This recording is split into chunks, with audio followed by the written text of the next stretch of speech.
बस बहन के खाते में पैसा डाल दो, बाकी काम बहन अपने आप कर ले। एकदम में मुख्यमंत्री लाडली बहना योजना बनाई और मेरी बहनों 10 तारीख मैंने तय की कि हर 10 तारीख को पैसा खाते में आएगा, जैसे सरकारी कर्मचारी की तनख्वाह आती है।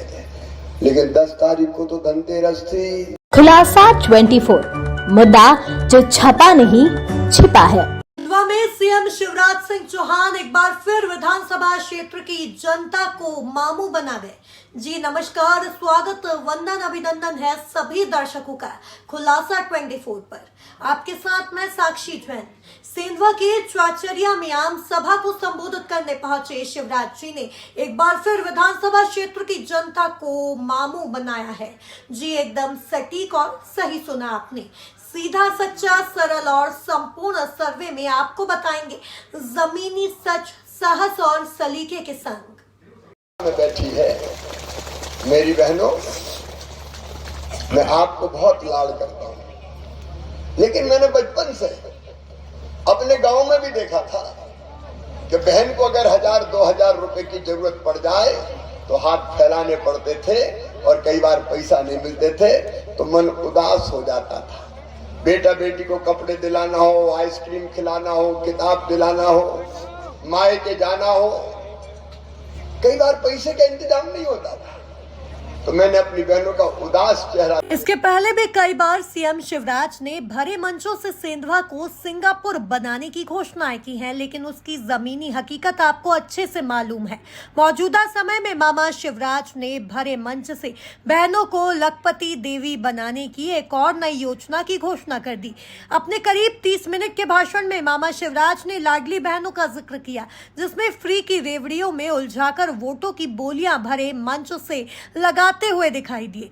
मामा ने आधे घंटे के अपने भाषण में करीब 15 से 20 मिनट तो लाडली बहनों को लखपति देवी बनाने का दावा किया, जिसमें उन्होंने आगे यह भी बता दिया कि अगर कमलनाथ की सरकार आ गई तो यह लाडली योजना बंद हो जाएगी, इसलिए उन्हें सत्ता में आना नहीं चाहिए। उनके सत्ता में आने से पहले ही ताला बंद कर दो, यह ताला बंद रहेगा तो फिर खुलेगा कैसे। यह सारी तमाम बातें उन्होंने अपनी आम सभा के दौरान भरे मंच से अपने संबोधन में की। ऐसे तो पिछले कई सालों से शिवराज सिंह चौहान साहब ही मुख्यमंत्री पद पर काबिज थे, फिर उन्हें पहले कभी बहनों की याद क्यों नहीं आई?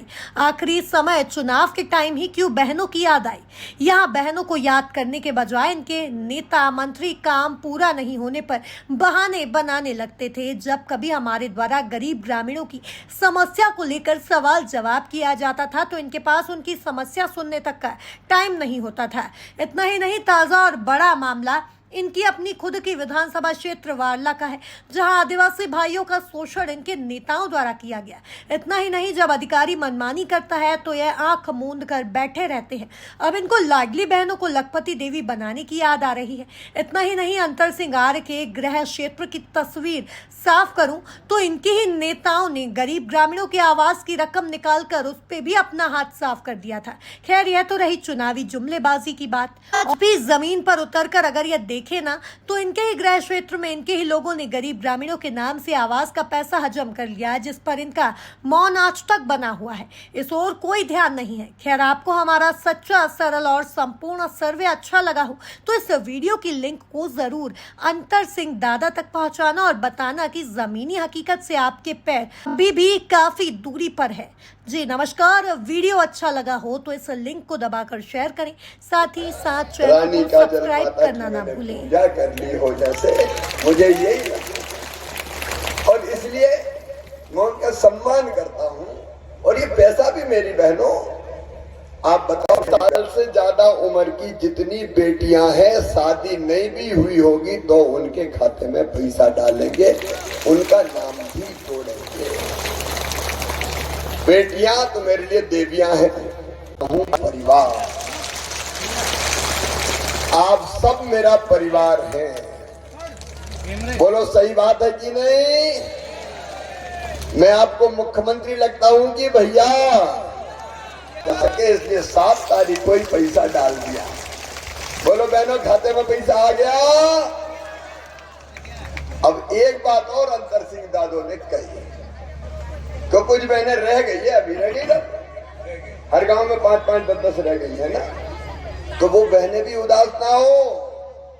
इस बार सरकार बनने के बाद तुम्हारा भैया पोर्टल खोल के उनके नाम भी जोड़ देगा।